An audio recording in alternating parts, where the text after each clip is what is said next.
السلام علیکم ورحمۃ اللہ وبرکاتہ۔ الحمد للہ رب العالمین والصلاة والسلام علی رسولہ الکریم وعلی آلہ واصحابہ اجمعین، اما بعد فاعوذ باللہ من الشیطان الرجیم، بسم اللہ الرحمن الرحیم۔ یاسین والقرآن الحکیم انک لمن المرسلین علی صراط مستقیم تنزیل العزیز الرحیم۔ میں سب سے پہلے اللہ سبحانہ و تعالیٰ کا شکر بجا لاتا ہوں، بے پایا درود و سلامتی ہو محمد مصطفیٰ صلی اللہ علیہ وسلم پر۔ محترم ناظرین کرام، آج 23ویں پارے کے بارے میں کچھ معلومات حاصل کرنے کی ہم سعادت حاصل کر رہے ہیں۔ 23ویں پارے کے اندر آپ نے دیکھا کہ سورہ یاسین، اگر آپ کے سامنے مصحف ہے فی الوقت تو آپ غور کریں گے، سورہ یاسین سورہ نمبر 36 کے لگ بھگ دو پیجز سے قریب آپ کو 22 پارے میں آپ نے دیکھا تھا۔ اور جب وَمَا لِيَ لَا أَعْبُدُ الَّذِي، جب یہ شروع ہو رہا ہے پارہ 23واں پارہ، تو سورہ یاسین کا ایک بہت بڑا حصہ آپ کو 23ویں پارے میں ملے گا۔ پھر سورہ یاسین سورہ نمبر 36 کے بعد سورہ صافات سورہ نمبر 37، یعنی 36 سورہ یاسین ہے، 37 سورہ صافات ہے، 38 سورہ صاد ہے، اس کے بعد زمر سورہ نمبر 39 ہے۔ یہ صورتیں آپ کو 23ویں پارے میں نظر آئے گی۔ تو آئیے دیکھتے ہیں کہ کیا مضمون ہے، کیا محور ہے، کیا ہدف ہے، کیا آبجیکٹیوز ہے، کیا ہمارے لیے ہدایات ہے 23ویں پارے کے اندر۔ سورہ یاسین میں شروع ہوتے ہی قرآن مجید اور نبی اکرم صلی اللہ علیہ وسلم کے بارے میں بڑی عظمت بتائی گئی ہے، اور قرآن اللہ تعالیٰ کی طرف سے نازل ہوا، یہ بات ہمیں ملتی ہے۔ اور ایک ایسی قوم کا ذکر ہوا جن کو ڈرانے والا نہیں آیا، نہیں، مکہ کفار قریش کے بارے میں بتایا جا رہا ہے کہ لمبی مدتیں ہو گئی جن کو ڈرانے کے لیے کوئی بھی نہیں آیا۔ اور پھر ایسے رسولوں کا، ایک ایسے قریے کا ذکر ہو، ایک ایسے گاؤں کا ذکر ہو جہاں پر رسولوں کو بھیجا گیا، جب قوم نے جھٹلایا، ان کو مارنے کی پلاننگ کی، تو دور جانب سے، جب بعض مفسرین نے کہا انطاکیہ، دور جانب سے ایک آدمی آتا ہے اور آ کر لڑتا ہے، جھگڑتا ہے، دفاع کرتا ہے، کہتا ہے کہ یہ رسول ہے، یہ ہمارے اچھائی کے لیے آئے ہیں، آخر تم کیوں ان کو مارنے کی سازش کر رہے ہو؟ یہ ٹائپ کی باتیں، یہ مضمون آپ کو وہاں پر ملے گا۔ اور جو قرآن شروع ہو رہا ہے، اور جو سورہ شروع ہو رہا ہے سورہ یاسین، وہ کیسے ہے؟ اعوذ باللہ من الشیطان الرجیم، بسم اللہ الرحمن الرحیم۔ یاسین والقرآن الحکیم انک لمن المرسلین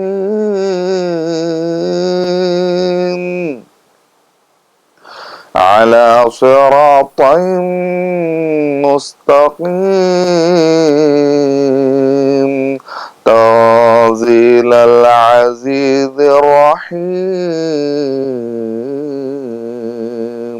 قرآن یاسین والقرآن الحکیم، قرآن مجید کی قسم کھائی گئی ہے۔ یاسین والقرآن الحکیم انک لمن المرسلین، اے اللہ کے نبی صلی اللہ علیہ وسلم، آپ رسولوں میں سے ہیں۔ اللہ کے نبی کی رسالت کو ثابت کرنے کے اللہ نے قرآن مجید کی قسم کھائی ہے۔ تو سورہ یاسین کی بڑی فضیلت ہے۔ سورہ یاسین کے بارے میں پوری دنیا کے اندر ہر کوئی اس سورہ کو چاہنے والوں میں سے، سورہ رحمان، سورہ کہف، سورہ یاسین، وہ مشہور سورتوں میں سے ہے جو اکثر عام و خاص سب کو یاد رہتی ہے۔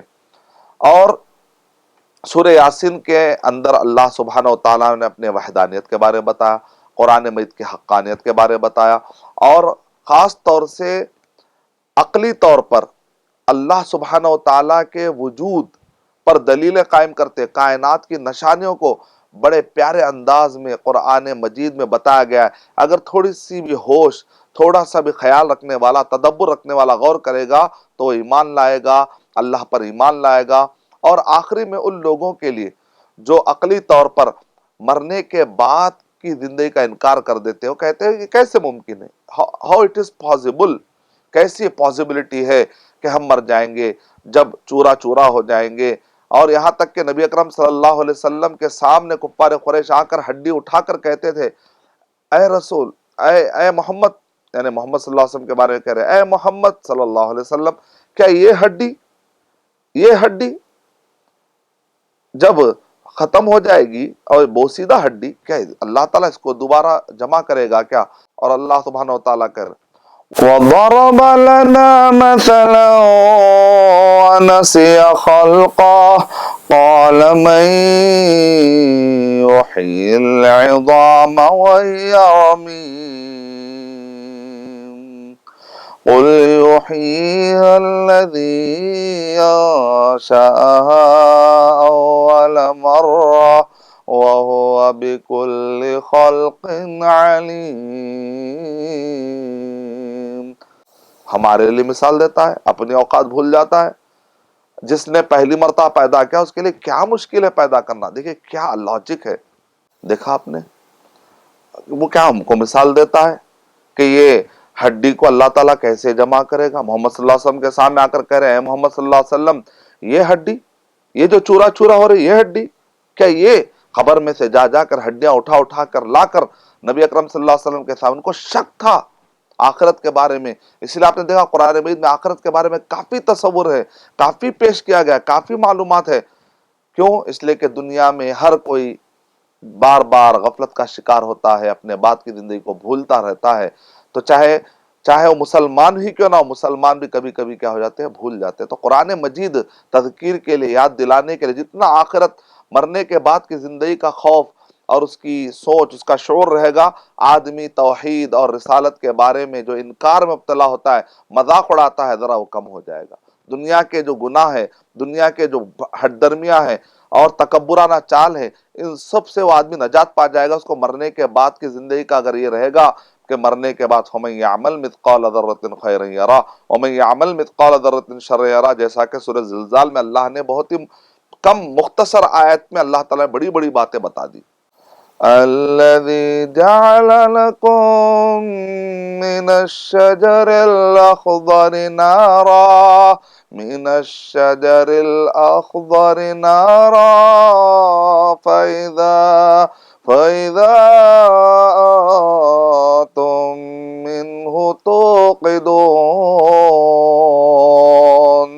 أوليس الذي خلق السماوات والأرض بقادر على أن يخلق مثلهم بلى وهو الخلاق العليم۔ ایک کچا درخت ہوتا ہے، اس کے ٹہنیاں کچے ہوتے، جب سوکھتے تو اس میں سے آگ نکل رہی ہے، بتاؤ تو صحیح، تم اس کو تم آگ لگا کر اور اپنے اپنے کام کیا کرتے ہو اور آگ بھڑکاتے ہو تم، کیا وہ جس نے انسانوں کو وَلَيْسَ الَّذِي خَلَقَ السَّمَاوَاتِ وَالْأَرْضَ جو آسمان اور زمین کو جس نے پیدا کیا، کیا اس کے لیے ممکن نہیں ہے کہ پھر سے پیدا کر دے؟ وہ تو خلاق ہے، وہ تو علیم ہے۔ انما امرہ اذا اراد شیئا ان یقول له کن فیکون، ہو تو ہو جاتا ہے بس۔ فسبحان الذی بیدہ ملکوت کل شیء والیہ ترجعون، سورہ یاسین کے اندر توحید کے دلائل اور قیامت کے واقع ہونے کے امکانیات اور پاسبلٹی کے دلائل بھرمار کے ساتھ، اور سورہ یاسین کے اندر وَامْتَازُوا الْيَوْمَ أَيُّهَا الْمُجْرِمُونَ، مجرموں کو الگ، مومنوں کو الگ، اللہ سبحانہ وتعالیٰ بتا رہے ہیں کہ سزاؤں کا بھی ذکر کر رہے ہیں، قیامت کا منظر ہی بتایا جا رہا ہے۔ سورہ صافات، سورہ نمبر 37، سورہ صافات اور سورہ صاد پڑھنے سے پتا چلتا ہے کہ یہ گویا کہ ایک دوسرے کا کنٹینیوشن ہے۔ آپ نے دیکھا ہوگا سورہ یونس کے بعد سورہ ہود، ٹھیک ہے، پھر اسی طرح سے سورہ انبیاء کے بعد سورہ حج کا ذکر ہوتا ہے، اسی طریقے سے سورہ شعراء، سورہ نمل اور سورہ قصص۔ ایسا لگتا ہے کہ یہ صورت آپس میں کنٹینیوشن ہے، کیونکہ اس کے اندر جو نبیوں کا ذکر ہوتا ہے، جو نبیوں کا ذکر بچ گیا ہے اس کے بعد والی صورت میں، سورہ صافات میں غور کریے آپ، سورہ صافات میں نوح علیہ السلام کا ہمیں ذکر ملتا ہے، ابراہیم علیہ السلام کا ہمیں ذکر ملتا ہے، یونس علیہ السلام کی زندگی کے بارے میں ہمیں اچھی معلومات مل جاتی ہیں، موسیٰ علیہ السلام، ہارون علیہ السلام۔ پھر جب ہم سورہ صاد میں جاتے ہیں تو ان نبیوں کا ذکر ہوتا ہے جو کہ سورہ صافات میں نہیں ہے۔ سورہ صاد سورہ نمبر 38 میں آپ پڑھ کر دیکھیں تو اس میں شروع ہوتا ہے داؤد علیہ السلام کا ذکر، اور سلیمان علیہ الصلوۃ والسلام کا ذکر، اور اس کے بعد آپ کو ذکر تو یسع، ذل کفل، اس طریقے سے سورہ صاد کے اندر بہت سارے آپ کو نبیوں کے ذکر ادھر ملتے ہیں۔ تو دونوں سورتوں کو ملانے سے آپ کو مکمل معلومات آتی، گویا کہ سورہ صاد کا تتمہ ہے، کمپلیشن ہے سورہ صاد۔ سورہ صافات میں آپ نے غور کیا ہوگا شروع میں صف بنانے کے بارے میں، یعنی فرشتے جو ہے کتنا صف در صف بنا کر کام کرتے ہیں، یعنی اللہ نے فرشتوں کو جو سسٹم بنا اس سسٹم کے مطابق چل رہے ہیں۔ بسم اللہ الرحمن الرحیم، والصافات صفا، فالزاجرات زجرا، فالتالیات ذکرا۔ جب ہم رقیہ شرعیہ کرتے ہیں تو سورہ صافات کے شروع کی آیتوں کو رقیہ کرنے والے حضرات بہت اچھے طریقے استعمال کرتے ہیں اور جنوں کے بھگانے کا ذریعہ بن جاتا ہے۔ سورہ صافات میں اللہ سبحانہ و تعالیٰ نے سب بنانے والے اور سب بنا کر ٹھہرنے والے ان سب کے اللہ نے قسم کھائی ہے اور کہا دیکھو تمہارا ایک ہی الہ ہے۔ سورہ صاد کے اندر بھی دیکھیے آپ، وہ لوگ کہہ رہے تھے کفار قریش، کیا سب کو ملا کر، سارے خداؤں کو ملا کر اجعل الآلہۃ الہ واحدہ، یعنی ایک الہ، توحید توحید توحید پہ گفتگو ہو رہی۔ سورہ صافات کے شروع میں جو لوگ بعث کا یعنی دوبارہ اٹھائے جانے کا انکار کر رہے ہیں، اس پر وہ لوگ پریشان ہیں، کیسے ممکن ہے کیسے ممکن ہے، اس پر بھی کافی ضرب لگائی گئی ہے۔ اور جن آسمان کی طرف جا کر آپ کوئی چیز لے نہیں سکتے، اگر لینے کی کوشش کریں گے تو ان کے اوپر شہاب ثاقب پڑیں گے، یہ سورہ صافات کے اندر ہے۔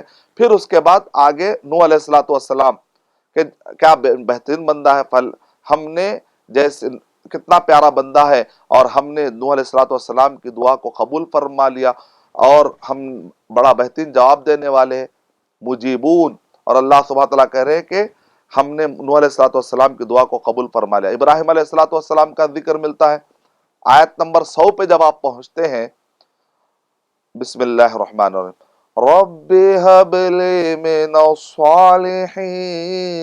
الصالحین، کیا پیاری دعا ہے۔ ابراہیم علیہ الصلوۃ والسلام کہہ رہے ہیں کہ اللہ تو مجھے نیک اولاد دے۔ اب نیک اولاد مل جاتی ہے، اور اس کے بعد ابراہیم علیہ الصلوۃ والسلام اللہ تعالیٰ کہہ رہے ہیں کہ ہم نے ان کو غلام حلیم، بغلام حلیم، اور ہم نے ایک بردبار غصے کو پی جانے والا ایسا بچہ ہم نے عطا کیا۔ ابراہیم علیہ الصلوۃ والسلام بوڑھے ہیں، بڑھاپے کی حالت میں ایک بچہ ملتا ہے، گویا کہ بڑھاپے کا سہارا سمجھیے آپ۔ اور پھر اس کے بعد جب یہ بچہ جوان ہوتا ہے اور اللہ سبحانہ و تعالیٰ کی طرف سے وحی آتی ہے، فلما بلغ معه السعی قال یا بنی انی ارى فی المنام انی اذبحک فانظر ماذا ترى۔ بچے سے ابراہیم علیہ الصلوۃ والسلام کہہ رہے ہیں کہ بیٹے میں نے خواب دیکھا ہے، اور میں نے دیکھا ہے کہ میں تجھے ذبح کر رہا ہوں، کیا کہو گے؟ اب جیسا باپ ویسا نیک بیٹا، کہ ابراہیم علیہ الصلوۃ والسلام نے یا ابت افعل، اسماعیل علیہ الصلوۃ والسلام کہہ رہے یا ابت افعل ما تؤمر ستجدنی انشاء اللہ من الصالحین، اے ابا جان آپ کر گزریے جو کچھ بھی اللہ تعالیٰ نے آپ کو حکم دیا ہے، ان قریب آپ مجھے نیک لوگوں میں سے پائیں گے۔ اب جب فلما اسلم وتلہ الجبین، اور کہہ رہے ہیں کہ جب دونوں تیار ہو گئے اور بچے کو جبین یعنی پیشانی کے بل باپ نے پلٹا دیا، اللہ تعالیٰ کہہ رہے ہیں کہ ہم نے ابراہیم علیہ الصلوۃ والسلام کو پکارا اور کہا کہ اس کے بجائے ایک وَفَدَيْنَاهُ بِذِبْحٍ عَظِيمٍ، ایک بکرا اس کی جگہ پر، ایک کبش اس کی جگہ پر ذبح کرنے کے لیے کہا۔ اللہ تعالیٰ خود کہہ رہے ہیں یہ بہت بڑی آزمائش تھی۔ دیکھا ابراہیم علیہ الصلوۃ والسلام کے بارے میں اللہ تعالیٰ خود کہہ رہے ہیں کہ بڑی مبین واضح آزمائش تھی، لیکن ابراہیم علیہ الصلوۃ والسلام پورے اترے۔ ہارون علیہ السلام ہو، موسیٰ علیہ الصلوۃ والسلام ہو، اور اسی طریقے سے اس کے بعد جو بھی نبیوں کا، یونس علیہ الصلوۃ والسلام کا ذکر ہو، یہ صبر میں پورے اترتے ہیں اور اللہ سبحانہ و تعالیٰ کے راہ میں یہ لوگ پورے اتر جاتے ہیں۔ سورہ صاد کے اندر داؤد علیہ الصلوۃ والسلام، سورہ صاد میں ابن قیم رحمۃ اللہ علیہ کہہ رہے ہیں کہ تم غور کرو گے سورہ صاد کے اندر، سورہ صافات کے اندر مان لینا، خضوع اختیار کرنا، جھک جانا، یہ معنی ہے۔ اور سورہ صاد کے اندر تم دیکھو گے جھگڑا کیسا ہوتا ہے، اگر تم کو پڑھنا ہے تو جھگڑے ہی جھگڑوں کا ذکر آپ کو سورہ صاد کے اندر ملے گا۔ شروع ہوتے ہی نبی اکرم صلی اللہ علیہ وسلم اور کفار قریش کس طریقے سے کفار قریش نبی اکرم صلی اللہ علیہ وسلم سے مداحمت کر رہے تھے، آپ کو سورہ صاد کے شروع میں ایسا ملے گا۔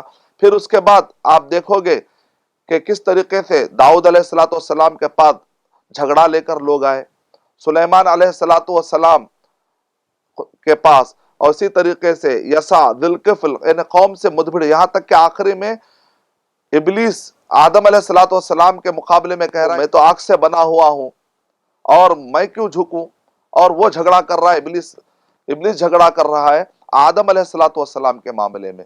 لیکن آپ دیکھیں گے کہ اس کے اندر جھگڑا کچھ نہ کچھ چوک ہو رہی ہے۔ اس میں ایک پوائنٹ یہ بھی غور کریے، ابن قیم رحمۃ اللہ علیہ کہہ رہے ہیں کہ تم دیکھ رہے ہو کہ جو انبیاء کرام ہیں، جو نیک لوگ ہیں، وہ اگر ان سے کچھ چوک ہوتی ہے تو وہ رجوع کر رہے ہیں۔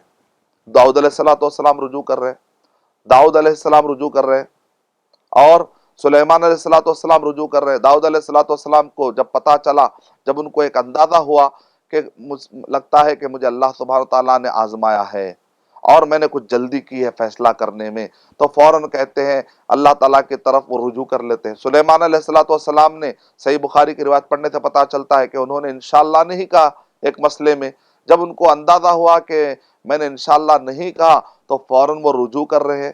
تو دیکھا آپ نے رجوع کرنے کا۔ اسی طریقے سے ایوب علیہ السلام کا ذکر ہو رہا ہے کہ وہ اللہ سبحانہ و تعالیٰ کی طرف رجوع کر رہے ہیں، لیکن ابلیس کے بارے میں بتایا گیا کہ وہ رجوع نہیں کر رہا ہے، وہ اپنے غلطی سے رجوع نہیں کر رہا ہے، وہ اپنے غلطی کو ثابت کرنے کے لیے، جسٹیفیکیشن دینے کے لیے قسم قسم کے تعویلات کر رہا ہے، کہہ رہا ہے کہ میں آگ سے بنا ہوا ہوں، میں کیوں جھکوں۔ دیکھا آپ نے، یعنی اس کا مطلب نکلا کہ غلطی کر کے نہ پچھتانا اور نہ رجوع کرنا ابلیس کی علامت ہے۔ یہ ہے سورہ صاد۔ سورہ زمر کے بارے میں علماء کرام کہتے ہیں کہ سنگل ٹاپک، ون ٹاپک، وہ ہے توحید، اور توحید پر جو لوگ نہیں آتے ان کو قسم قسم سے سورہ زمر کے اندر بتایا جا رہا ہے۔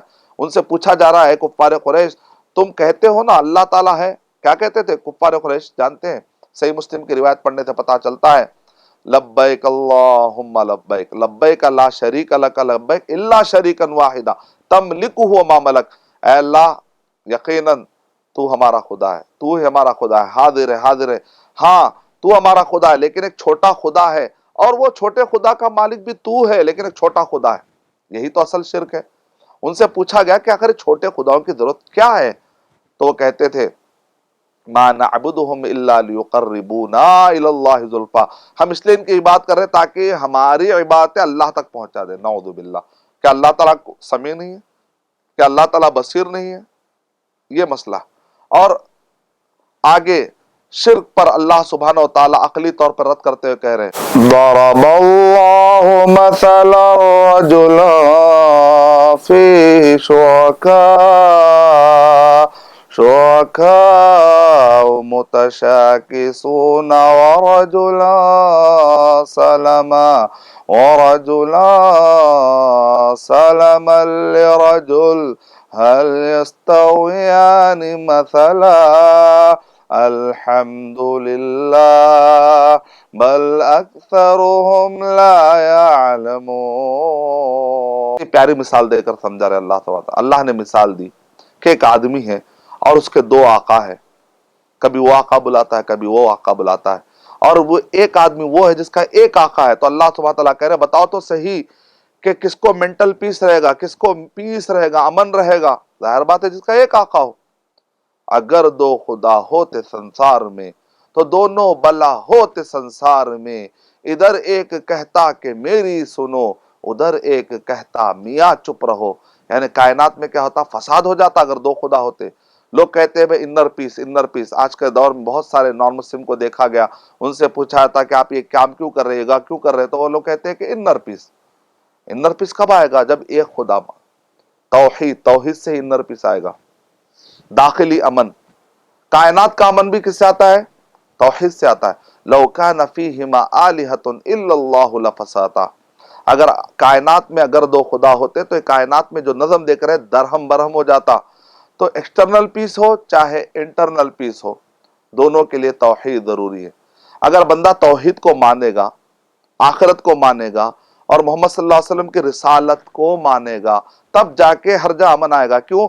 اس لیے کہ اللہ تعالیٰ دیکھ رہے، اللہ تعالیٰ دیکھ رہے. یہ کانشیسنس کو دہشت گردی سے، یہ کانشیس کو ظلم سے روکے گا.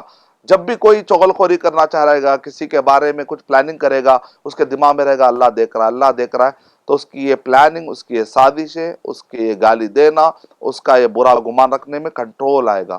اگر اس کو یہ پتا چل جائے گا اگر آج میں بچ جاؤں گا لیکن مرنے کے بعد اللہ تعالیٰ کسی کو چھوڑنے والے نہیں ہیں، وہ تو اللہ سبحانہ تعالیٰ قدیر ہے کہ سب کو اس کے ظلم کا بدلہ دیں گے، تو ایسے وقت پر وہ آدمی ڈرے گا. اگر آخرت کا تصور ہے، اگر آخرت تصور نہیں ہے تو آدمی جس پہ چاہے ظلم کرے گا. محمد صلی اللہ علیہ وسلم کا طریقے پر چلے گا تو محمد صلی اللہ علیہ وسلم سب سے بہترین راستہ بتانے والے، سب سے بہترین راستہ بتا. اس سورے کے اندر شرک پر کافی ضرب لگائی گئی ہے، علم پر ابھارا گیا ہے اس صورت کے اندر، اور اسی طریقے سے عبادات پر ابھارا گیا ہے، لیکن توحید کے ساتھ ساتھ. آیت نمبر 65 میں، سورہ زمر کے آیت نمبر 65 میں انشاءاللہ ہم اگلے پارے میں پھر یہ سورہ جو کنٹینیو ہونے والا ہے. سورہ زمر کے چند آیات کے بعد اس کا بہت بڑا حصہ آپ کو اس کے بعد والے 24ویں پارے میں اس کا کنٹینیشن ہو رہا ہے. تو وہاں پر آپ پائیں گے لَإِنْ أَشْرَكْتَ لَيَحْبَطَنَّ عَمَلُكَ وَلَتَكُونَنَّ مِنَ الْخَاسِرِينَ. اے اللہ کے نبی صلی اللہ علیہ وسلم، اگر آپ بھی شرک کریں گے تو آپ کے اعمال بھی حقارت کر دیے جائیں گے اور آپ نقصان اٹھانے والوں میں سے ہو جائیں گے. اس کا مطلب آپ نے دیکھا سورہ زمر کے اندر شرک پر کافی ضرب لگائی گئی ہے اور توحید پر کافی ابھارا گیا ہے. میں اللہ تعالیٰ سے دعا کرتا ہوں کہ اللہ سبحانہ وتعالیٰ مجھے اور آپ سب کو 23ویں پارے کے جو قیامت کے نشانیوں کے بارے میں، اور اسی طریقے سے کائنات کی وہ نشانیاں جس کے ذریعے سے وحدانیت کا ثبوت ملتا ہے، اور اسی طریقے سے وہ لاجک، وہ عقلیات جس کے ذریعے سے بعد الموت، مرنے کے بعد دوبارہ زندگی کو جو اثبات کیا گیا ہے، علم پر ابھارا گیا ہے، توحید پر ابھارا گیا ہے، شرک سے روکا گیا ہے، ان سب چیزوں پر تدبر کرتے ہوئے قرآن مجید کو پڑھنے کی توفیق عطا فرمائے. آمین. وآخر دعوانا الحمدللہ رب العالمین. السلام علیکم ورحمۃ اللہ وبرکاتہ.